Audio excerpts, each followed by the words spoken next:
ఓ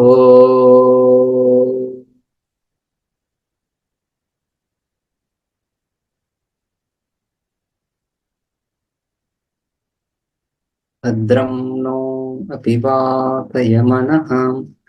ఓం శాంతి శాంతి శాంతి. చాందోగ్యోపనిషత్తు రెండవ అధ్యాయం చూసాం మనం. మొదటి రెండు అధ్యాయాల్లో ఉద్గీతోపాసన, ఉద్గీత తర్వాత సామోపాసన కూడా. ఉద్గీతోపాసన, ఉద్గీత సామ భాగం అని చెప్పుకున్నాం, రైట్. పంచభక్తిక సామలు కానీ సప్తభక్తిక సామలు కానీ రెండింటిలో కూడా ఉద్గీత ఒక భాగము. ఆ ఉద్గీతలో అవయవం ఓంకారం. ఆ ఉద్గీతలో అవయవమైనటువంటి ఓంకారాన్ని ఇక్కడ ఉద్గీత శబ్దంతో చెప్పుకుంటున్నాం. సో ఈ ఓంకారోపాసన ఏదైతే అంటే ఆ మొదటి అధ్యాయం చెప్పినటువంటి రెండో అధ్యాయంలో ఆ చివరి ఆ మంత్రం, చివరి ఖండం కాకుండా దాని ముందు ఖండంలో చెప్పినటువంటి ఓంకారోపాసన కాకుండా మిగిలిన ఓంకారోపాసనలన్నీ కూడా ఇక్కడ ఉద్గీతోపాసనలే. అంటే ఓంకారోపాసన అంటున్నప్పుడు సర్వసామాన్యమైనటువంటి పరమాత్మకు ప్రతీకగా భావించేటువంటి ఓంకారం ఏదైతే ఉందో ఆ ఉపాసన కాకుండా ఉద్గీతలో భాగమైనటువంటి ఓంకారము, ఉద్గీతలో భాగమైనటువంటి ఓంకారము, ఉద్గీత అనే పిలువబడేటువంటి ఓంకారము, ఆ ఓంకారం యొక్క ఉపాసన, రైట్. ఆ విధంగా మనం చెప్పుకున్నాం. ఆ విధంగా మొదటి అధ్యాయం రెండో అధ్యాయం కూడా చూసాం. రెండో అధ్యాయం చివరిలో ఓంకారోపాసన కూడా. ఓంకారోపాసన ఏది? సామాన్యమైనటువంటి ఓంకార, పరమాత్మకు ప్రతీకగా చూసినటువంటి ఓంకారము, సంపూర్ణ వేదం యందు వ్యాప్తమైనటువంటి ఓంకారము, సకల బ్రహ్మాండ సారభూతమైనటువంటి ఓంకారం యొక్క ఉపాసన కూడా చూశాం, రైట్. ఆ తర్వాత మళ్ళీ చివరి ఖండంలో కర్మాంగోపాసనల గురించే, కర్మాంగోపాసనలకు సంబంధించినటువంటి అధ్యాయం ముగుస్తా ఉంది కాబట్టి దాంతోనే ఆ అధ్యాయం ఉపసంహృతమైంది. ఆ తర్వాత ఇక మూడో అధ్యాయం మొదలవుతుంది. ఈ మూడో అధ్యాయంలో మొత్తము 19 ఖండలు. ఇందులో ప్రధానంగా మధు విద్య, కేవలం మధు విద్య కాదు, ప్రధానంగా మధు విద్య, ఇంకా ఇతర అనేక ఉపాసనలు. ఇది కూడా ఉపాసనా భాగమే, ఉపాసనా ప్రధానమైనటువంటి అధ్యాయమే. కాకపోతే కర్మాంగోపాసనలు కాదు, ఇక్కడ స్వతంత్రోపాసనలు. స్వతంత్రోపాసనల విచారం జరుగుతూ ఉంది. ఇందులో ఈ 19 ఖండాలలో మొదటి 11 ఖండాలలో మధు విద్య, రైట్. సో 19లో సగానికి పైగా అధ్యాయం మధు విద్య విచారించబడుతూ ఉంది, మధు విద్య ప్రదర్శించబడుతూ ఉంది, మధు విద్యను ఉపదేశిస్తూ ఉంది శృతి. ఆ తర్వాత గాయత్రి ఉపాసన, రైట్. హృదయ సుషిర ఉపాసన. ఈ హృదయంలో 5 ద్వారాలని, ద్వారపాలకులు, ప్రాణాలని, ఆ విధంగా ఆ హృదయ కవాటం, హృదయం మాంసపిండం, దానికి సంబంధించినటువంటి ఉపాసన.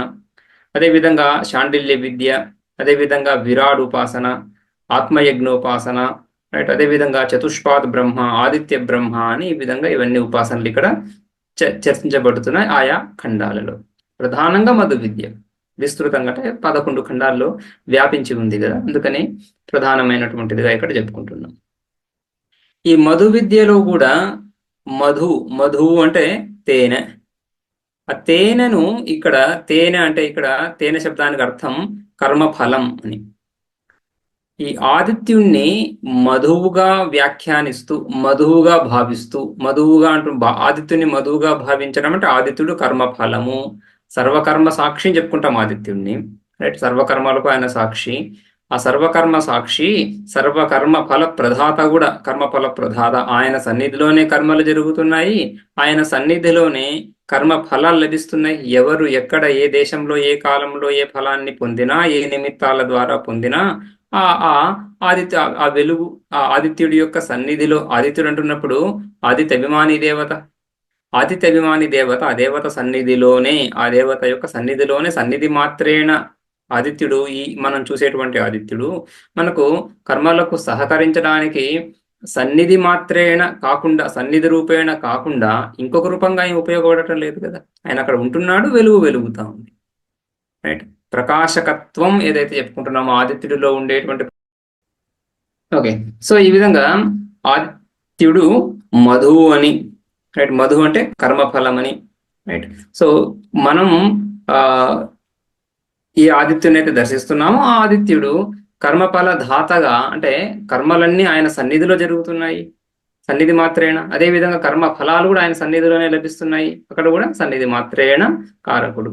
అంటే ఆదిత్యుడు ప్రకాశక స్వరూపం అని చెప్పుకుంటున్నప్పుడు కూడా ప్రకాశనం అనేటువంటి క్రియ ఏదైతే ఉందో ఆ క్రియను సంకల్పపూర్వకంగా కర్త అని కూడా చెప్పుకోము అక్కడ. ఆయన స్వభావమే ప్రకాశనం.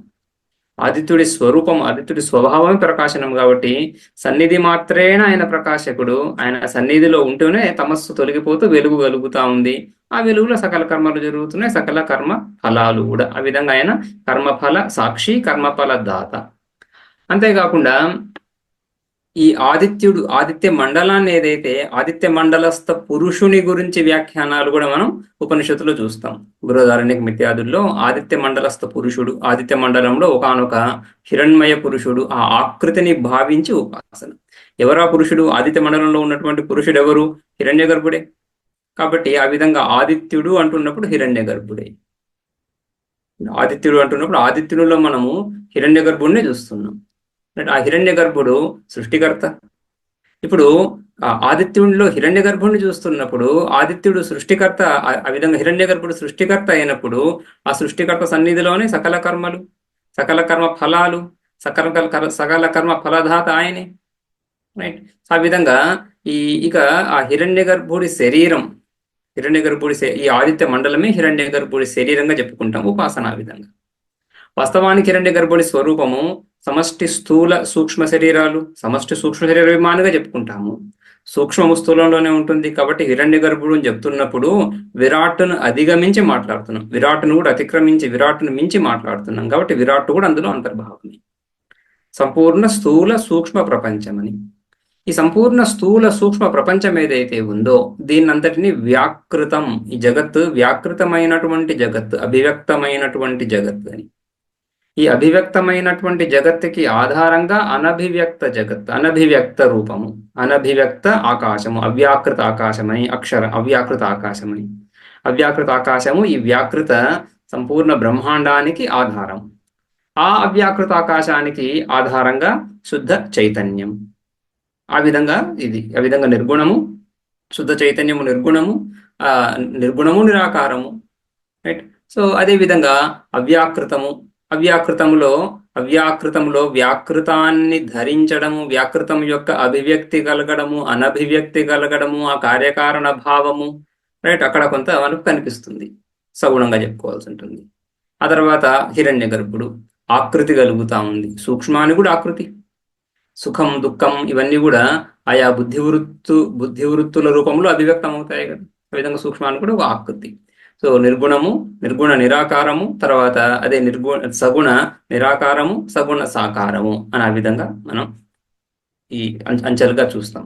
అందులో ఈ అభివ్యక్తి ఏదైతే అయ్యిందో అనభివ్యక్త స్వరూపం నుంచి అవ్యాకృత ఆకాశ రూపం నుంచి, అవ్యాకృత ఆకాశం నుంచి ఈ వ్యాకృతంగా ఈ బ్రహ్మాండం ఏదైతే ఏర్పడుతుందో అది కర్మఫలమే. ఎవరి కర్మఫలము? ఒక జీవుడి కర్మఫలం కాక సకల జీవుల యొక్క కర్మఫలం. ఆ సంపూర్ణ బ్రహ్మాండాన్ని ఆదిత్యుడిలో చూస్తున్నాము. కాబట్టి ఆదిత్యుడు మధువు. ఎవరికి మధువు? మధువు అంటే కర్మఫలంగా చెప్పుకుంటున్నాము. మధువు అంటే తేనె అంటే సుఖాన్ని కలిగించేది, అంతే కదా. సుఖం కలుగుతుంది. ఆ తేనె తీపిదనంతో సుఖం కలుగుతా ఉంది. సుఖం కలిగించేది ధార్మిక కర్మలు. ఆ ధార్మిక కర్మల్లో ధర్మం గురించి మాట్లాడుతున్నప్పుడు అధర్మం కూడా అంతర్భావమే. రైట్. సుఖం గురించి మాట్లాడుతున్నప్పుడు దుఃఖం కూడా అంతర్భావమే. కాబట్టి సర్వసామాన్య కర్మఫలం ఈ బ్రహ్మాండం. ఈ బ్రహ్మాండం అంతా కూడా మనం కర్మఫలంగా చూస్తాం. అందుకనే ఈ జగత్తు అంటే మనం వ్యవహరించేటువంటి జగత్, వ్యవహారాత్మకమైనటువంటి జగత్. ఈ జగత్తు మనము జగత్ స్వరూపాన్ని చెప్పుకుంటున్నప్పుడు చాలా సందర్భాలు చూస్తాము. నామరూప కర్మాత్మకం, నామరూప క్రియాత్మకం, నామరూప కర్మ అని చెప్పుకుంటున్నాం. రైట్. సో అందుకని ఈ జగత్తు నామరూపం ఒక అంశం అయితే కర్మ ఇంకొక అంశం అయి ఉంటుంది. దాని యొక్క మౌలిక స్వరూపంలోనే కర్మ భాగంగా ఉంది. అటువంటి జగత్తు కర్మఫలమే. ఎవరికి? సకల దేవతలకి. ఆ విధమైనటువంటి భావనను ఆదిత్యుల్లో చూస్తూ ఉపాసించడం. రైట్. ఈ భావన ఏదైతే ఉందో ఈ బ్రహ్మాండం అంతా కూడా కర్మఫలము అనే భావన, ఈ భావనతో ఈ ఉపాసన మధు విద్య. రైట్. మధు విద్య బృహదారణ్యకోపనిషత్తులో కూడా మధు బ్రాహ్మణం వస్తుంది. మధు బ్రాహ్మణం అక్కడ కూడా మధు విద్య చెప్పుకుంటాం. విద్య పదానికి ఈ రెండు ప్రసిద్ధ అర్థాలు ఉన్నాయి. ఉపనిషత్ శబ్దానికి కానీ విద్యా శబ్దానికి కానీ రెండు అర్థాలు ఉన్నాయి. ఉపాసన అనే అర్థము ఉంది, జ్ఞానము అనే అర్థం రెండు ఉన్నాయి. ఉపాసన కూడా జ్ఞానమే. ఉపాసన దైవీ జ్ఞానం, దేవతాభిషేక జ్ఞానం. దేవత ఎవరు? ఉపాస్య. ఉపాస్య దేవత విషయక జ్ఞానాన్ని ఉపాసన. ఉపాసన స్వరూపం ఏంటి? ఉపాస్య దేవతను ఏ విధంగా మనం భావిస్తున్నాము, ఏ విధంగా భావించాలి అనేటువంటి జ్ఞానమే ఉపాసన. ఆ విధంగా దేవతాభిషేక జ్ఞానం. ఇక ఈ ఉపనిషత్ శబ్దాన్ని కానీ విద్య శబ్దాన్ని కానీ జ్ఞానము ఉపాసన కాకుండా ఉపాసనకి భిన్నంగా జ్ఞానము అర్థం చెప్పుకున్నప్పుడు ఆత్మజ్ఞానంగా చెప్పుకుంటాము. ఆత్మ విషయక జ్ఞానం, దేవతాభిషేక జ్ఞానము, ఆత్మ విషయక జ్ఞానం. ఈ రెండు అర్థాలు కూడా విద్యా శబ్దానికి వస్తాయి. ఇక్కడ చాందోగ్యంలో మధు విద్య, ఉపాసన, దేవతాభిషేక జ్ఞానం. ఎవరా దేవత? హిరణ్యగర్భుడు. హిరణ్యగర్భుడి యొక్క స్వరూపాన్ని తెలుసుకుని హిరణ్యగర్భుడిని సైతం అతిక్రమించి ఆ యొక్క పరమస్వరూపాన్ని పొందవచ్చు. క్రమముక్తి. బ్రహ్మలోక ప్రాప్తి ద్వారా బ్రహ్మలోక ప్రాప్తి ఏ ఉద్దేశంతో వెళ్తున్నారు? బ్రహ్మలోక ప్రాప్తి భోగేచ్ఛతో కాకుండా ఆ బ్రహ్మలోకము తద్వారా స్వరూప ప్రాప్తి అనే ఉద్దేశంతో వెళ్తున్నారు. కాబట్టి క్రమముక్తికి మార్గం అవుతుంది ఉపాసన. ఈ విధంగా ఈ ఉపాసనలు క్రమముక్తికి మార్గాలు అవుతున్నాయి. అహంగ్రహోపాసనలో భాగం అవుతాయి ఇవి. సర్వాత్మ భావము ఇత్యాదులన్నీ ఇక్కడ మనకు స్పష్టంగా కనిపిస్తాయి. ఇక మధు విద్య బృహదారణ్యకంలో చెప్పుకుంటున్నప్పుడు అక్కడ మధు విద్య కార్యకారణ భావాన్ని చూపిస్తూ జగతంతటిలో కార్యకారణ భావాన్ని చూపిస్తూ ఆ కార్యకారణ భావానికి అంతటికి ఆశ్రయమైనటువంటి ఆ స్వరూపాన్ని విచార ప్రధానంగా నడుస్తుంది అక్కడ. అది ఆత్మజ్ఞానమే అక్కడ ప్రదర్శించబడుతుంది. అనుమాన ప్రమాణం ఇత్యాదులతో. అనుమాన ప్రమాణం, తర్కం, యుక్తి ద్వారా స్వరూప నిరూపణం అక్కడ. రైట్. ఆ విధంగా ఈ రెండింటిలో మధు శబ్దం వచ్చినప్పటికీ కూడా మధు బ్రాహ్మణము, మధు విద్య. ఆ విధంగా ఈ రెండింటిలో ఆ శబ్దం సమానమైనా కూడా ప్రక్రియ కొంత వేరు. ఇక్కడ క్రమముక్తి, అక్కడ సాక్షాత్ స్వరూప విచారణమే అని. ఉపాసనలు కూడా ఈ విధంగా అహంగ్రహోపాసనలు ఏవైతే ఉన్నాయో ఈ అహంగ్రహోపాసనలన్నీ కూడా పరమ పురుషార్థమే ఫలంగా కలిగినటువంటివి. కాబట్టి క్రమం ఆ మోక్ష మార్గం, నివృత్తి మార్గంలోకి మెల్లగా వస్తున్నాయి. కర్మాంగోపాసనల తర్వాత ఈ విధంగా స్వతంత్రోపాసనల తర్వాత సాక్షాత్తుగా ఆత్మ విచారము అని ఆ పద్ధతి క్రమం చక్కగా మనకు చాందోగ్యోపనిషత్తులో కనిపిస్తుంది. మొదటి 2 అధ్యాయాల్లో కర్మాంగోపాసనలు చూసాము. సంసార ప్రాప్తి, సంసారమే ఫలంగా కలిగినటువంటివి, సంసారంలో అనేకమైనటువంటి ఫలాలు ఆ విధంగా అక్కడ చూస్తూ వచ్చాము. అందులో కూడా ఒకంత వ్యష్టి భావనను విడిచి ఒక సమష్టి భావనను, సర్వాత్మ భావము వైపు తీసుకువెళ్ళేటువంటి ఆలోచనలు, విచారాలు అక్కడ కూడా కనిపిస్తాయి మనకు. ఋతువుల గురించినటువంటి సామావయవాల యందు ఋతువులకు సంబంధించినటువంటి ఉపాసన, కాలానికి సంబంధించినటువంటి ఉపాసన, రైట్. ఈ విధంగా అనేక అంశాలు అక్కడ చూస్తూ అక్కడ కూడా ఒక వ్యాపకత్వం వైపు ఉపాసనలు తీసుకువెళ్తూ ఉంటాయి. కానీ ఫలం చూసినప్పుడు సంసార సంబంధి ఫలమే కనిపిస్తూ ఉంటుంది. ఆ విధంగా కర్మాంగోపాసనలు, కర్మల తర్వాత కర్మాంగోపాసనల తర్వాత స్వతంత్రోపాసనల తర్వాత ఇంకొక మెట్టు, ఈ విధంగా ఆత్మ విచారము. సో ఆ విధంగా ఇక్కడ మధు విద్యా స్వరూపం అంతా కూడా కర్మ ఫలం. ఈ బ్రహ్మాండాన్ని ఆదిత్యుడిలో చూస్తూ ఆదిత్యుడు సకల ప్రాణుల యొక్క కర్మ ఫలము అని చెప్పడం. దీనికి ఉపాసనలు ఎప్పుడు కూడా ఒక పోలిక తీసుకోవాలి. ఇక్కడ పోలిక ఏం తీసుకుంటున్నాము? మధు, తేనె అంటున్నప్పుడు ఆ తేనె తుట్ట తర్వాత ఆ తేనె తుట్ట ఎక్కడైతే వేలాడుతుందో ఆ కొమ్మ, రైట్. ఆ తర్వాత అందులో ఉన్నటువంటి ఆ తేనెటీగలు పెట్టేటువంటి ఆ గుడ్లు, రైట్. ఆ తర్వాత అవి బయటికి వెళ్ళి ఆ పుష్పాల నుంచి తేనెను సేకరించి తీసుకురావడం, రైట్. ఆ మధు బిందువులు, ఆ పుష్పాలలో ఉన్నటువంటి మధు బిందువులు, ఇది సామాన్య ప్రక్రియ తేనె గురించి. ఈ ప్రక్రియని ఆదిత్యుడికి ఈ ప్రక్రియని కర్మల ద్వారా అన్వయిస్తూ, రైట్. సో ఈ ఋక్, యజుస్తామ, అధర్వణ ఓంకారము, ఇవి పుష్పాలుగా.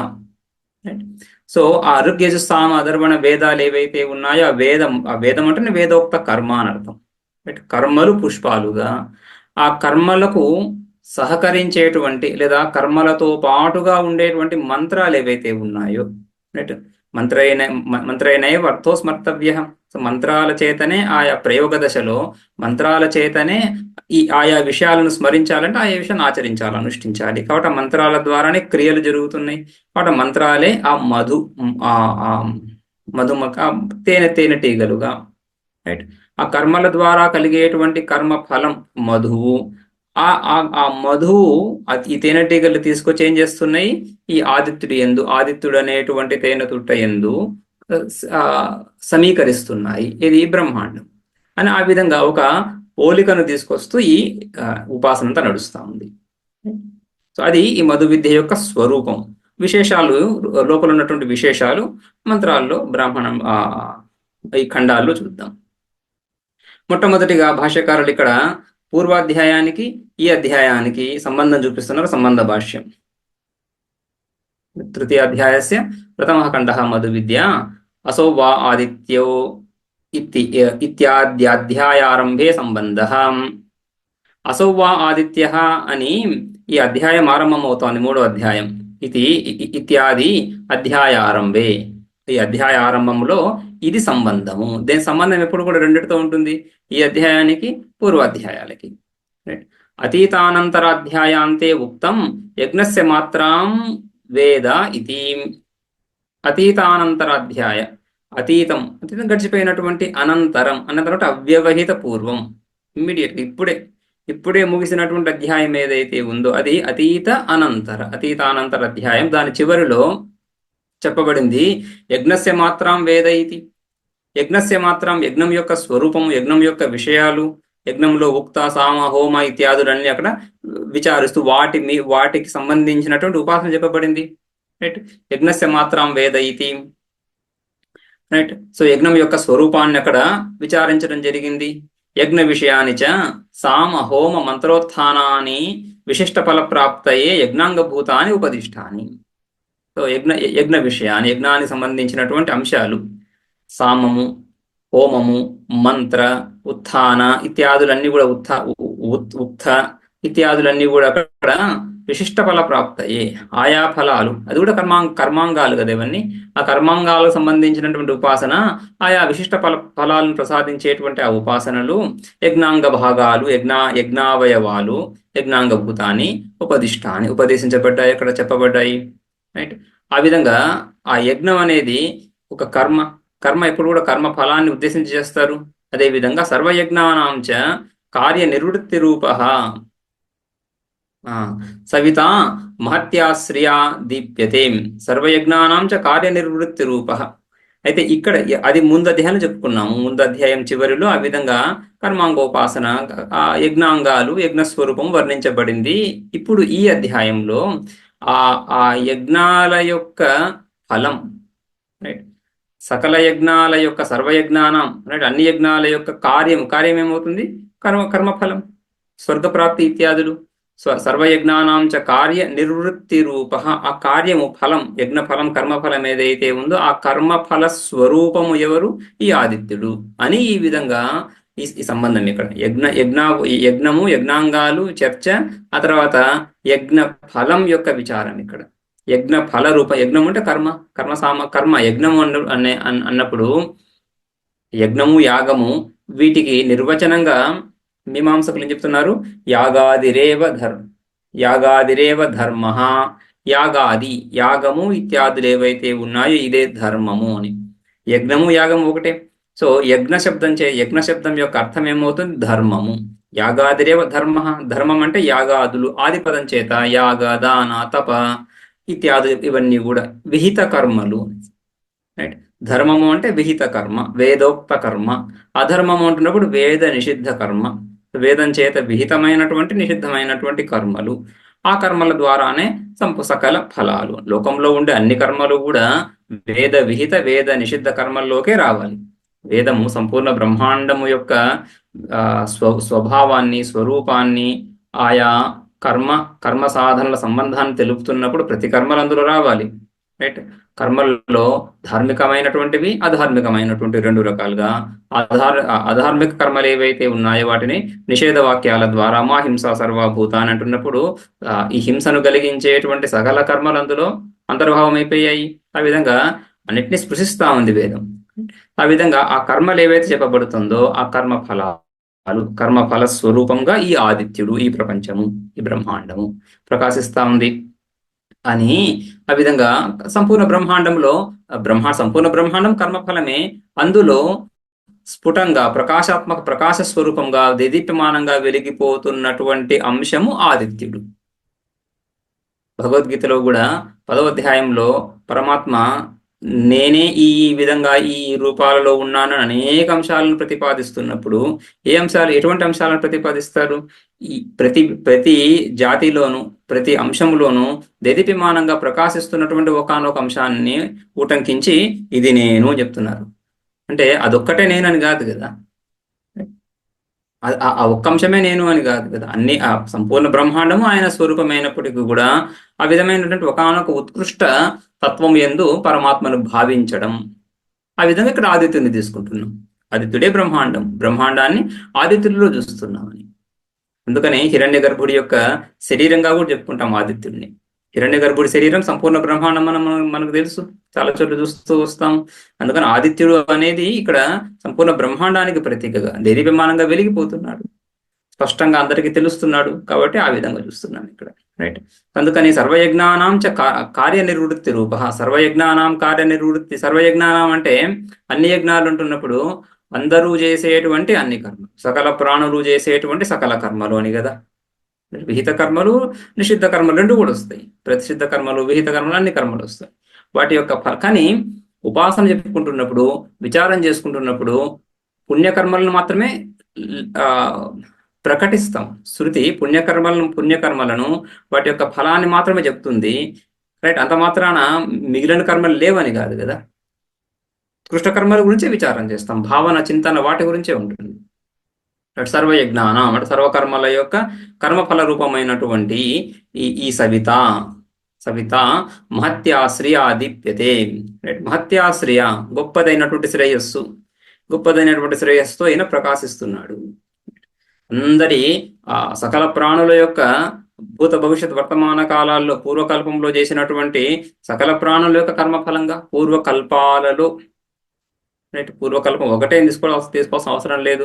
ఎన్నో కల్పాలలో ఎంతో మంది చేసినటువంటి ఆ కర్మల ఫలంగా ఈ కల్పం ఆవిర్భూతమవుతా ఉంది. ఈ కల్పంలో ఈ ఆదిత్యుడు విశేషంగా ప్రకాశిస్తున్నాడు.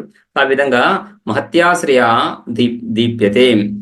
సయేష సర్వప్రాణి కర్మ ఫలభూత ప్రత్యక్షం సర్వై ఉపజీవ్యతే.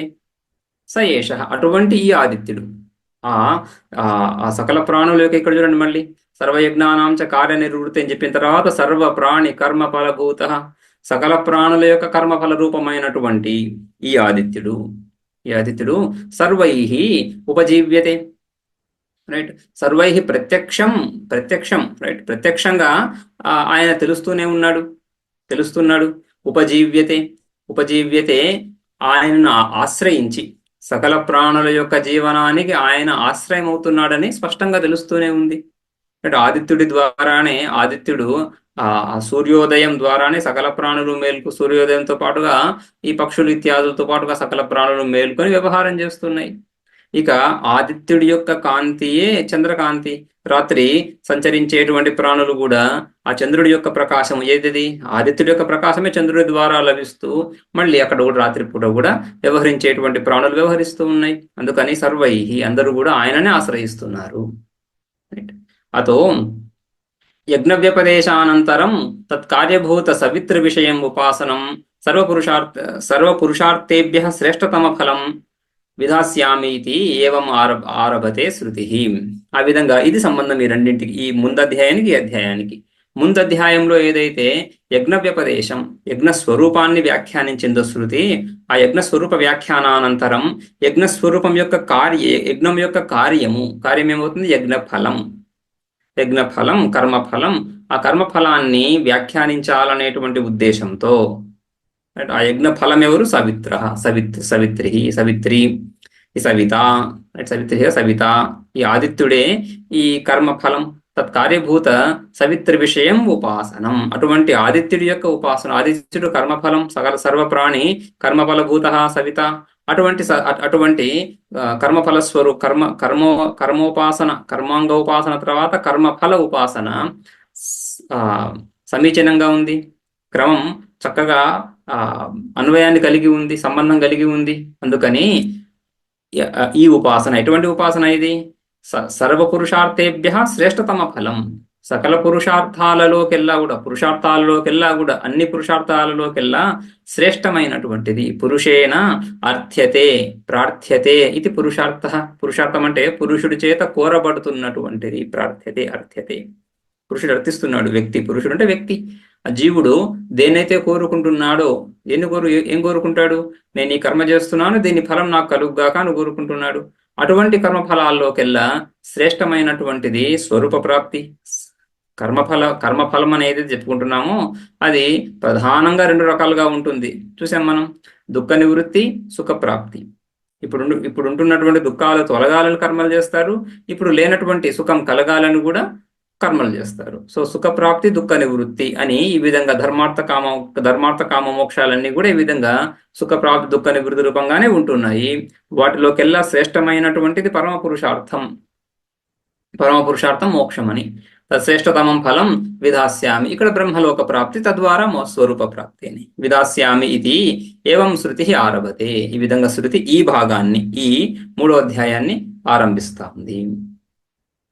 మొదటి మంత్రం చూద్దాం. ఓం అసౌ వా ఆదిత్యో దేవమధు తస్య ద్యౌరేవ తిరశ్చీనవగంశోంతరిక్షమపూపో మరీచయ పుత్రాః.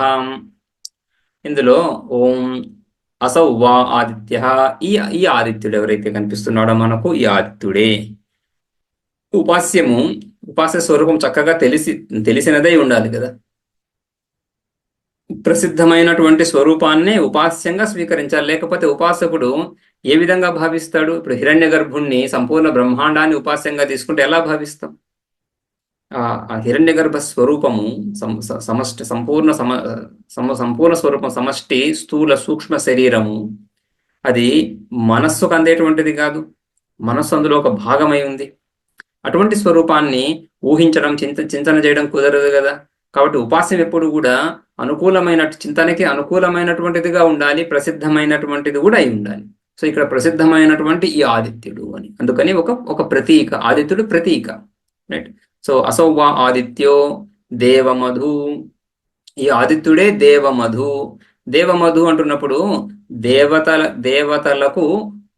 దేవతల యొక్క కర్మఫలం, రైట్. దేవతలకు కూడా సంతోషాన్ని కలిగించేటువంటి వాడు. ముండకంలో చూస్తాం మనం, స దేవానాం ప్రథమ సంబభూవ, రైట్. విశ్వస్య కర్త భువనస్య గోప్త అని ఆరంభమవుతుంది కదా. స దేవానాం ప్రథమ సంబభూవ, దేవతలందరిలోకెల్లా మొట్టమొదటిగా ఆవిర్భవించినటువంటి వాడు స్వయం భవతి. ఆయన ఇతర దేవతలలాగా పరతంత్రుడై ఇంకొకరి చేత సృష్టించబడినటువంటి వాడు కాడు. సృష్టికి పూర్వం ఎవరూ లేరక్కడ. అంత అవ్యాకృతమేముంది? వ్యాకృతం లేనే లేదు, అభివ్యక్తి అయినటువంటి తత్వం లేనే లేదు. అటువంటి అనభివ్యక్త స్థితిలో ప్రప్రథమంగా అభివ్యక్తమైనటువంటి తత్వము హిరణ్య గర్భుడు, రైట్. సో అటువంటి హిరణ్య గర్భుడు దేవతలలో కూడా సంతోషాన్ని కలిగించేటువంటి వాడు. ఎప్పుడైతే దేవతలు ఉత్పన్నమయ్యారో, దేవతలు అసనాయాపిపాస, ఆకలి దప్పిక చేత పీడించబడిన వారై ఎవరిని ఆశ్రయించారు? ఈ హిరణ్య గర్భుణ్ణి. ఈ హిరణ్య గర్భుణ్ణి ఆశ్రయించి వాళ్ళ ఈ ఆకలి దప్పికలకి ఒకానొక సమాధానాన్ని పొందగలిగారు కదా. సో వాళ్ళకి మార్గనిర్దేశకుడు కూడా ఈయనే. కాబట్టి దేవమధు, అసౌ వా ఆదిత్యో దేవమధు. మధు అంటున్నప్పుడు తేనె అంటున్నప్పుడు ఆ తేనె తుట్ట తర్వాత దానికి ఆశ్రయమైనటువంటివన్నీ ఉండాలిగా చెప్తున్నారు. తస్య ద్యౌరేవ తిరశ్చీనవగంశః, తిరశ్చీన వంశః, వగంశః గం తీసేస్తే వంశః ఈ వేణువు, రైట్. వెదురు. తిరశ్చీన, ఈ తేనె తుట్ట ఏదైతే ఉందో మన చెట్ల యొక్క కొమ్మలలో వేలాడుతూ ఉంటుంది. ఆ కొమ్మ ఇలా అడ్డంగా వెళ్తూ ఉంటుంది, అడ్డంగా పెరిగి ఉండాలి, కొంచెం అనుకూలంగా ఉంటుంది దాన్ని ఆ తేనెతుట్ట నిర్మాణానికి. అందుకని ఆ విధంగా ఇక్కడ కూడా తిరశ్చీన, అడ్డంగా ఉన్నటువంటిది ఏంటది? ద్యౌరేవ, ద్యులోకము. పృథ్వీలోకంలో మనం కింద ఉన్నాం, అంతరిక్ష లోకం మధ్యలో ఉంది, తర్వాత ద్యులోకం పైన ఏదైతే ఉందో, మనం కింద నుంచి పెద్ద చెట్టు మీద తేనెతుట్టను చూస్తున్నప్పుడు ఎలా పైకే చూస్తాము, తల పైకెత్తి పైన ఉన్నటువంటి ఆ కొమ్మలలో ఒకనొక కొమ్మలో ఈ విధంగా చూస్తాము. ఆ విధంగా ద్యులోకం పైన, ఈ ద్యులోకాన్ని మనం సామాన్యంగా పైన భావిస్తున్నాము. విరాడు ఉపాసనలు ఎక్కడ చూసినా కూడా ద్యులోకాన్ని పరమాత్మ యొక్క శిరస్సుగా వివర్ణిస్తాం, అంతరిక్షాన్ని మధ్య భాగంగాను, పృథివీని అదో భాగం పాదంగాను చెప్పుకుంటాము, ప్రతిష్టగా చెప్పుకుంటాము. సో ఆ విధంగా ద్యులోకమే ఇక్కడ తిరశ్చీన వంశ. తిరశ్చీన అంటే అడ్డంగా ఉన్నటువంటి ఈ వంశ, ఆ కొమ్మ.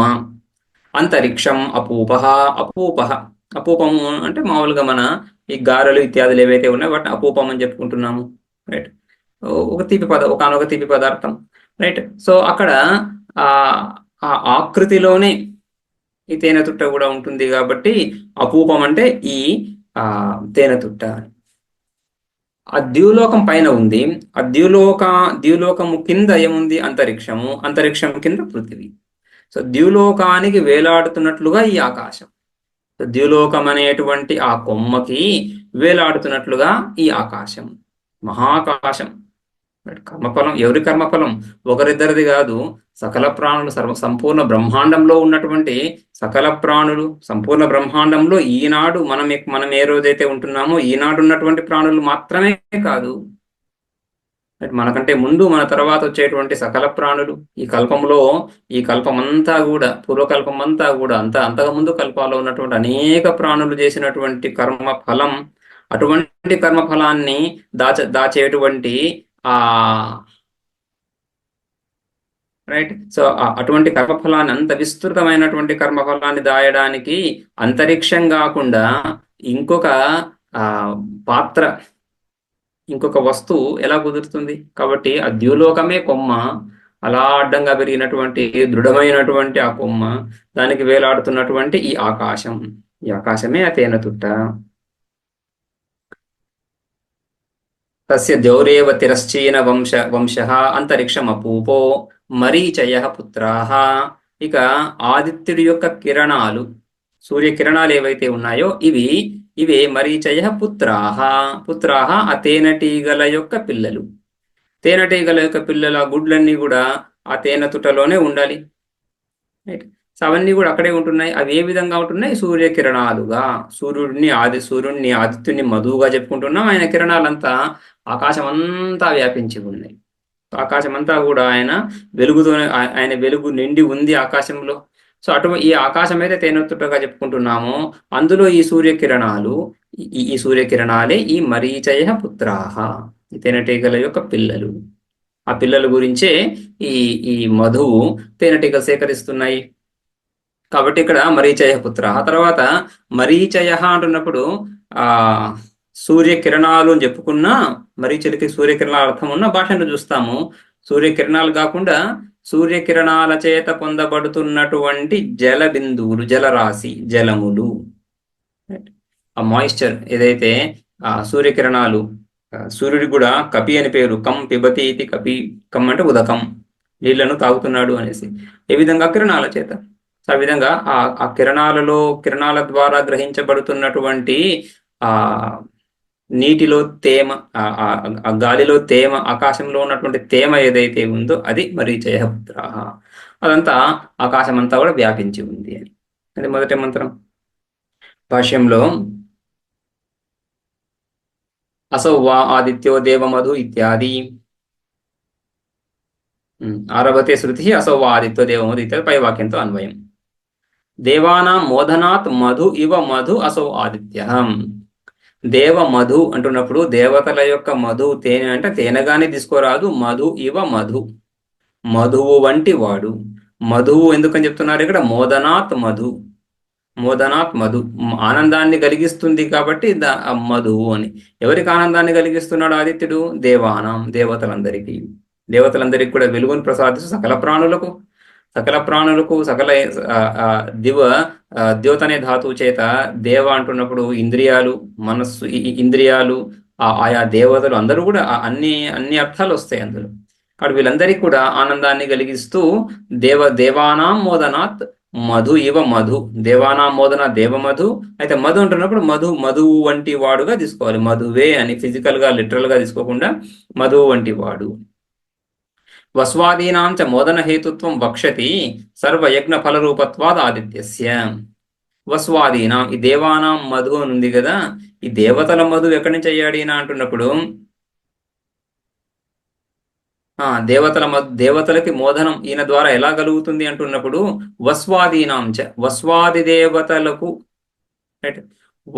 అష్టవసువులు, ఏకాదశ రుద్రులు, ద్వాదశ ఆదిత్యులు, వీళ్ళందరూ కూడా వస్వాదీనాం, వీళ్లకు కూడా మోదన హేతు ఆదిత్యుడు, ఆనందానికి కారకుడు అని శృతి సాక్షాత్తుగా ఇదే మధు విద్యలో చెప్పబోతా ఉంది, వక్షతి. అందుకని కూడా దేవమధు అంటే దేవానాం మధు అంటున్నారు కదా, దేవానాం మోదనాథ్ అంటున్నారు కదా. ఎక్కడ దేవతలకు ఆనందాన్ని కలిగించడం ఏ విధంగా కుదురుతుంది అంటున్నప్పుడు ఈ ఉపాసనలోనే ఈ విధంగా వస్వాది దేవతలకు మోదన హేతువుగా ఆ పరమాత్మ, ఆ ఆదిత్యుడు, ఆ హిరణ్య గర్భుని చెప్తా ఉంది శృతి. సర్వయజ్ఞ ఫలరూపత్వాత్ ఆదిత్యస్య, ఆదిత్యుడు ఇంకా అంతేకాకుండా ఆదిత్యుడు సర్వయజ్ఞ ఫలరూపంగా చెప్పుకున్నాం కదా ఆరంభంలో కూడా, ఈ ఆరంభ సంబంధ భాష్యంలో కూడా ఈ ఆదిత్యుడు అంటున్నప్పుడు అంటే ఆ యజ్ఞోపదేశానంతరం పూర్వ అధ్యాయంలో యజ్ఞం యొక్క స్వరూపాన్ని వర్ణించిన తర్వాత యజ్ఞ కార్యము, యజ్ఞ ఫలమైనటువంటి కర్మఫల రూపంగా యజ్ఞ కర్మ ఫలాన్ని ఉపాసన చెప్తూ ఈ అధ్యాయం. కాబట్టి ఆదిత్యుడు ఎవరిక్కడ సర్వయజ్ఞ ఫల రూపము. సర్వయజ్ఞము అంటే సకల ప్రాణుల యొక్క కర్మ అని చెప్పుకున్నాం. సకల ప్రాణుల కర్మఫల స్వరూపమైనప్పుడు దేవతల కర్మఫల స్వరూపం కాడ, సకల ప్రాణుల్లో దేవతలు కూడా అంతర్భావమై ఉన్నారు కదా. సో దేవతల యొక్క కర్మలు, దేవతలు కూడా ప్రాణి విశేషాలే. ఉత్కృష్ట జన్మ, ఉత్కృష్టోపాధి కలిగినటువంటి వాళ్ళు. ఏ విధంగా అయితే మనుషుల్లో కూడా సుఖ దుఃఖ తారతమ్యం ఉంది, అదే విధంగా ఈ దేవతలు మనుషుల కంటే కూడా అధికమైనటువంటి సుఖాన్ని కలిగి ఉన్నటువంటి వాళ్ళు, విశేషమైనటువంటి ఉపాధి కలిగినటువంటి వాళ్ళు. కానీ ప్రాణులే కాబట్టి కర్మతో సంబంధం కలిగినటువంటి వాళ్ళే. దేవ జన్మ కలిగినటువంటి ఆ జన్మలో కర్మ లేకపోవచ్చు కానీ అది భోగయోనిగా చెప్పుకుంటాం. కానీ ప్రాణి కాబట్టి కర్మలు చేసే ఉన్నాడు కాబట్టి ఆ కర్మ ఫలాలు వాళ్ళు పొందుతున్నారు. ఇప్పుడు ఎక్కడి నుంచి పొందుతున్నారు కర్మ ఫలాలు? ఈ ఆదిత్యుడి నుంచి. ఆ విధంగా కర్మ ఫలాన్ని వాళ్ళకి ఇస్తూ, అంతేకాకుండా దేవతలు పుణ్యకర్మల ద్వారా దేవతా జన్మ అని చెప్పుకుంటున్నాం కదా. సో పుణ్యకర్మల ద్వారా దేవతా జన్మ అని చెప్పుకుంటున్నప్పుడు పుణ్య విశేషం, రైట్, పుణ్య విశేషం చేసినటువంటి ఆ దేవతలు సుఖాన్ని పొందుతారు, రైట్. ఎక్కడి నుంచి? కర్మఫలం నుంచి. ఆ కర్మఫలమే ఆదిత్యుడు. ఆ విధంగా కూడా ఆదిత్యుడు దేవతలకి సుఖాన్ని కలిగిస్తున్నాడు. దేవమధు, దేవానాం మోదనాత్ మధు, దేవతలకి సుఖాన్ని కలిగించేటువంటి వాడు. కథం మధుత్వం ఇతిహాస. అయితే ఆదిత్య దేవానాం మధుత్వం ఎలా? మధువులో మధుత్వం అంటే మధువు యొక్క ధర్మాలు, మధువు తేనె, ఆ తేనె యొక్క ధర్మాలు అంటున్నప్పుడు తేనెను సేకరించేటువంటి తేనెటీగలు ఉండాలి. ఆ తేనెను సేకరించడానికి కారణంగా వాటి పిల్లలు పుత్రాహ, మరిచేహ పుత్రాహ ఇవన్నీ ఉండాలి. ఆ సేకరించినటువంటి ఆ తేనెను రక్షించుకోవడానికి, ఒక చోట సమీకరించి ఒక చోట దాన్ని నిల్వ చేయడానికి ఒక సాధనం ఉండాలి. ఇవన్నీ లేకుండా మధుత్వం ఎక్కడి నుంచి వస్తుంది? అందుకని కథం తస్య మధుత్వం ఇది ఆహ. తస్య మధునో ద్యౌః ఏవ భ్రామరస్యైవ మధునః తిరశ్చీనశ్చ అసౌ వంశశ్చ ఇది తిరశ్చీన వంశః. ఆ మధువుకి ఈ చెట్టు కొమ్మ ఏదైతే కావాలో ఆ కొమ్మలాగా ఈ ద్యులోకమే ఉంది. ద్యులోకాన్ని ఆ మహావృక్షం యొక్క ఒక కొమ్మగా భావించు. ఆ విధంగా ఉపాసన ఇది ఇదే విధంగా విరాడు ఉపాసన. ఎందుకంటే ఈ బుద్ధిలో ఈ భావన ఏదైతే కలుగుతా ఉందో, ఏ భావనను భావిస్తున్నాము?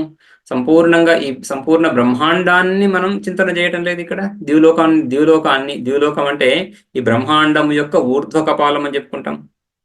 బ్రహ్మాండం యొక్క ఊర్ధ్వకపాలం పై భాగము ద్యులోకమని, అధోకపాలం లో భాగము పృథివీ అని. పృథివీలో ఉంటున్నటువంటి మనము అలా తల పైకెత్తి చూస్తున్నప్పుడు అంతరిక్షం కనిపిస్తా ఉంది.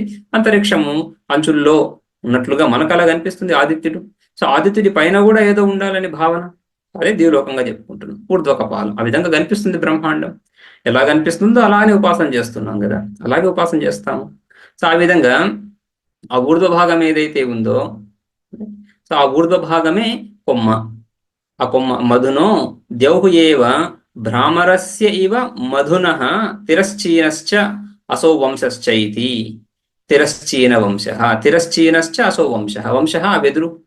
ఏ వెదురుకైతే ఈ ఈ తేనెతుట్ట వేలాడుతుందో అది భ్రామరస్య ఇవ మధున, అంటే లోకంలో తేనెటీగలు ఆ తేనెతుటను ఎక్కడైతే నిర్మిస్తున్నాయో దానికి ఏ విధంగా తిరశ్చీన వంశ ఏ విధంగా కావాలో అదే విధంగా ఇక్కడ దేవ మధు అయినటువంటి ఆదిత్యుడికి కూడా ఒకానొక కొమ్మ కావాలి. అది ద్యులోకము. అద్యులోకంలో అద్యులోకం అనేటువంటి కొమ్మ యందు ఈయన ఆదిత్యుడి దేవమధు. కొమ్మ ఒకటి ఉంటే సరిపోదు, ఆ తేనె తుట్టకి కావలసినటువంటి మిగిలిన సరంజామం అంతా కావాలి. అది తర్వాత మంత్రాల్లో. తస్య మధునో ద్యౌరేవ బ్రాహ్మరస్యైవ మధునః తిరశ్చీన వంశ. ఆ తిరశ్చీన వంశకి విగ్రహవాక్యం తిరశ్చీనశ్చ అసౌ వంశశ్చ ఇతి. అడ్డంగా ఉన్నటువంటిది ఆ విధంగా వెదురు కొమ్మ అయినటువంటిది. తిర్యగ్గత ఇవ హి ద్యౌహు లక్ష్యతే. ఈ ద్యులోకం కూడా తిర్యగ్గత అలా అడ్డంగా పెరిగినట్లుగా కనిపిస్తుంది. రైట్, అందుకని ఆ విధంగా పోలిక. అంతరిక్షం చ మధు అపూపో ద్యువంశే లగ్న సంలంబంతే ఇవ అతో మద్వపూప సామాన్యాత్ అంతరిక్షం మద్వపూపో మధునః సవితుః ఆశ్రయత్వాచ్చ. ఇక ఈ ద్యౌరేవ, ఈ ద్యులోకాన్ని ఈ విధంగా కొమ్మగా చెప్పుకున్న తర్వాత అంతరిక్షం అపూపః. అంతరిక్షం అపూపః అనుంది. అక్కడ అంతరిక్షం అనేది మధు అపూపః, మధువు యొక్క, ఈ ఆదిత్యుడు మధువుగా చెప్పుకున్నాము, ఈ మధువు యొక్క ఆశ్రయము, ఈ మధువు ఉన్నటువంటి స్థలము. అంతరిక్షం చ మధు అపూపో ద్యువంశే లగ్న సంలంబతే. ద్యువంశే ఆ ద్యులోకం అనేటువంటి కొమ్మకు వేలాడుతున్నట్లుగా లగ్న సంలంబతే. చక్కగా ఆ ద్యులోకానికి పృథివీలోకానికి మధ్యన ఆకాశం. రైట్, సో అందుకని ఈ ఆకాశము ఆ ద్యులోకానికి వేలాడుతున్నట్లుగా ఉంది.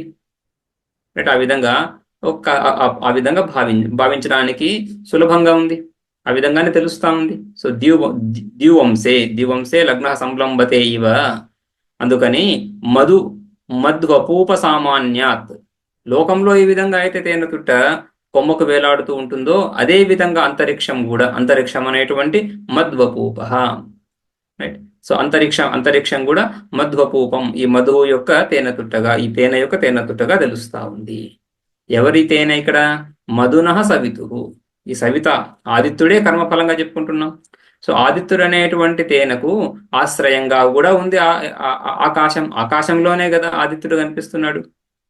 ఆకాశానికి బాహ్యంగా కాదు, ఆకాశానికి బాహ్యంగా ఏది ఉండదు. అవకాశ ప్రదాత్రిగా చెప్పుకుంటాం ఆకాశాన్ని. సకల వస్తువులకి అన్నింటికి కూడా అవకాశాన్ని ఇచ్చేది కదా ఆకాశం. అన్ని తత్వాలకి ఆదిత్యుడితో సహా అన్నింటికీ అవకాశాన్ని ఇస్తా ఉంది. కాబట్టి ఆదిత్యుడి యొక్క ఆశ్రయమైనటువంటి ఈ ఆకాశమే ఈ తేనెతుట్ట. తర్వాత ఆ తేనెతుట్టలో తేనె ఎలాగూ ఉంది, ఆదిత్యుడు తేనెను గ్రహించబోయేటువంటి ఆ తేనెటీగల యొక్క సంతానం కూడా ఉండాలి. అవి ఎవరిక్కడ? మరీచయో రశ్మయో, మరీచయ పుత్రాహ అని మంత్రం కదా. సో మరీచయ అంటే రశ్మయో, రశ్ములు, సూర్యకిరణాలు. అయితే సూర్యకిరణాలు అని చెప్తున్నప్పుడు అది సాక్షాత్ అర్థం, రూఢి అర్థం. మరీచయ అంటే రశ్మయ. అయితే ఇక్కడ లక్ష్యార్థాన్ని తీసుకోవాలి. రశ్మయ అంటున్నప్పుడు రశ్మిస్థాః ఆపో భౌమాః సవిత్ర ఆకృష్టాః.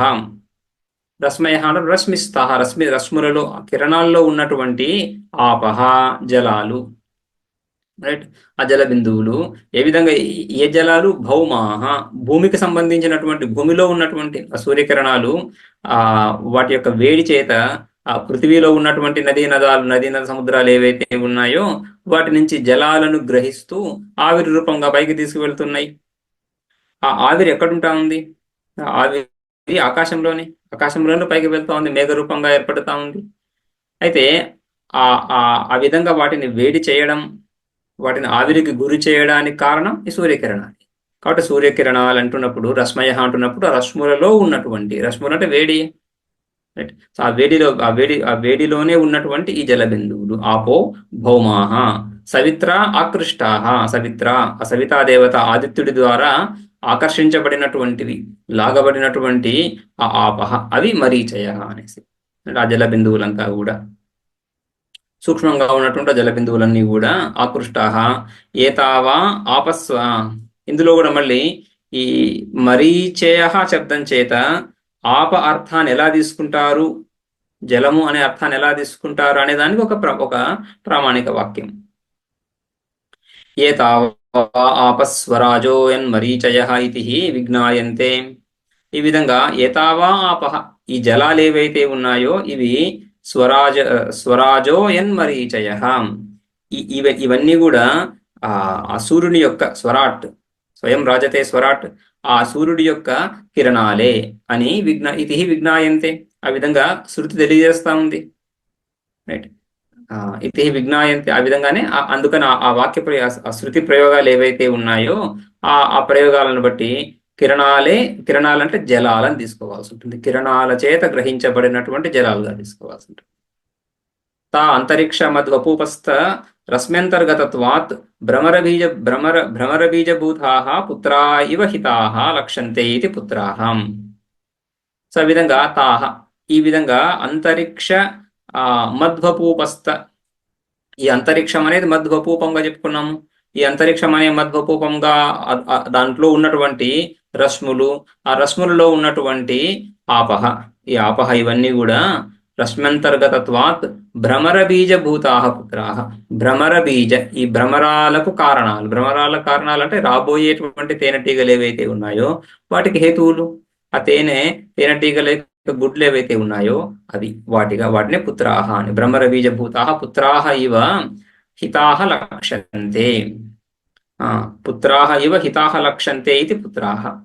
సో ఆ విధంగా పుత్రాహ ఇవ పుత్రాహ, సో ఆ విధంగా పుత్రుల వలె అక్కడ హితాహ అక్కడ దాచిపెట్టబడి ఉన్నాయి.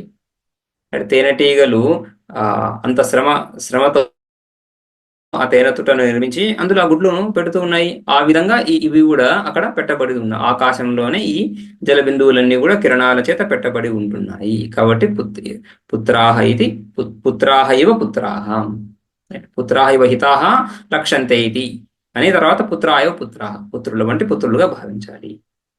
మద్వపూప నాడ్యంతర్గతా హి భ్రమరపుత్రాహ.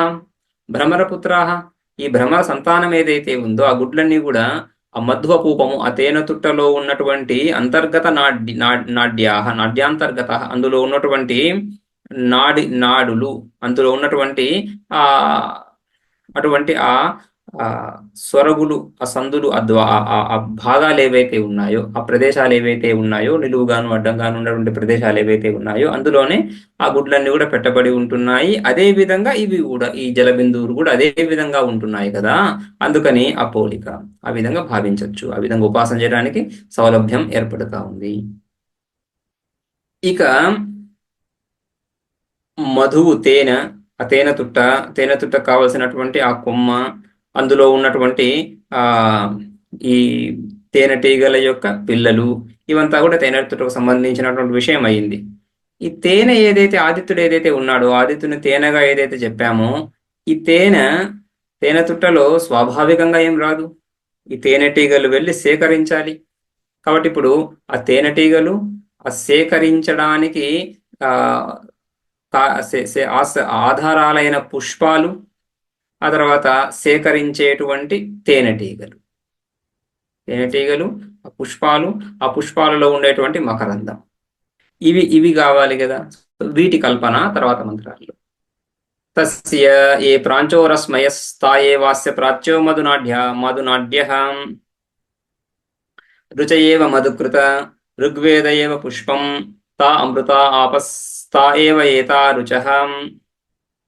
ఈ విధంగా తస్య ఆదిత్యస్య, ఆ ఆదిత్యుడి యొక్క ఏ ప్రాంచో రశ్మయ, ఏవైతే ప్రాగ్ దిశ తూర్పు దిశలో ఉన్నటువంటి కిరణాలు ఏవైతే ఉన్నాయో, తస్య ఏ ప్రాంచో రశ్మయ తాయేవ అస్య ప్రాచ్యో మధునాడ్య. రైట్. సో అవన్నీ ఆ సూర్యకిరణాలు, తూర్పు వైపు ప్రసరించినటువంటి సూర్యకిరణాలు ఏవైతే ఉన్నాయో ఎక్కడ ప్రసరిస్తున్నాయి? ఆకాశంలోనే. ఆకాశాన్ని మధ్వపూపంగా చెప్పుకున్నాము. అందులో విస్తరించినటువంటి, తూర్పు వైపు విస్తరించినటువంటి సూర్యకిరణాలు ఏవైతే ఉన్నాయో అవి మధునాడ్య. రైట్. ఆ తూర్పు దిశలో, ఆ తేనెతుట్ట యొక్క తూర్పు భాగంలో ఉన్నటువంటి ఆ తేనెటీగల పిల్లలను ఉంచడానికి కలిగినటువంటి స్థావరాలు, ఆ కిరణాలే ఆ తేనె గుడ్లు ఉండేటువంటి స్థావరాలు, ఆ కిరణాలు. రుచ ఏవ మధుకృత ఋగ్వేద ఏవ పుష్పం. రుచ ఏవ, అందులో ఋగ్వేదం. ఇప్పుడు కర్మలు, ఇవన్నీ కర్మ ఫలాలని చెప్పుకుంటున్నాం కదా. ఆదిత్యుడు మధు కర్మఫలం. కర్మఫలం అని చెప్పినప్పుడు కర్మలు కూడా ఉండాలి కదా. కర్మల సంబంధం ఉండాలి కర్మఫలానికి. కర్మఫలం కర్మల చేత పొందబడుతుంది, కర్మల చేత సేకరించబడుతుంది. కాబట్టి కర్మలు ఏంటివి? రుచ ఏవ, ఆ రుక్కులు ఏవైతే ఉన్నాయో, రుక్కులు అంటే రుక్ మంత్రాలు. ఆ రుక్ మంత్రాలు మధుకృత, మధువును పుట్టించేటువంటి తేనెటీగలు. రుచ ఏవ మధుకృత ఋగ్వేద ఏవ పుష్పం. ఈ ఋగ్వేదం ఏదైతే ఉందో అదే పుష్పం. ఋగ్వేదం అంటున్నప్పుడు ఋగ్వేదము ద్వారా తెలియజేయబడుతున్నటువంటి కర్మలు, ఆ కర్మ పుష్పం అవుతా ఉంది. ఆ కర్మల నుంచి ఆ ఋగ్వేదం అనేటువంటి పుష్పం నుంచి మధువును సేకరించేటువంటి తేనెటీగలు ఋక్ మంత్రాలు. ఋగ్వేదం. అదేవిధంగా తా అమృత ఆపస్ తా ఏవ ఏతా రుచః. తా అమృత ఆపహ, తా ఆపహ, అందులో ఈ మధువు. ఆపహ, ఆపహ అంటే జలము, జలం అంటే ద్రవ్య రాశి. ఆ పుష్పాలలో ద్రవ్యము. పుష్పం అంటే ఇక్కడ ఋగ్వేదం చెప్పుకున్నాము. ఋగ్వేదం అంటే కర్మను ఋగ్వేదంగా ఋగ్వేదోక్త కర్మను పుష్పంగా చెప్పుకుంటున్నాము. ఆ కర్మ చేసినప్పుడు ఏదైతే అపూర్వం, ఏదైతే పుణ్యం ఉత్పన్నమవుతుందో అదే కదా మధువు, అదే కదా అమృతాహ. తా అమృతాహ ఆపహ. రైట్. ఆ కర్మలలో భాగమైనటువంటి సోమ ఇత్యాది ఆహుతి ద్రవ్యాలు ఏవైతే ఉన్నాయో, లేదా కర్మల ద్వారా ఏర్పడుతున్నటువంటి ఫలం ఏదైతే ఉందో తా అమృత ఆపహం. తా అమృత ఆపస్ తావా ఏతా రుచః. తావా ఏతా రుచః తర్వాత మంత్రంతో అన్వయం. తావా ఏతా రుచః ఏతం ఋగ్వేదం అభ్యతపన్ అని తర్వాత మంత్రంతో సంబంధం. ముందు ఈ మంత్ర భాగం, దీనికి భాష్యం చూద్దాం.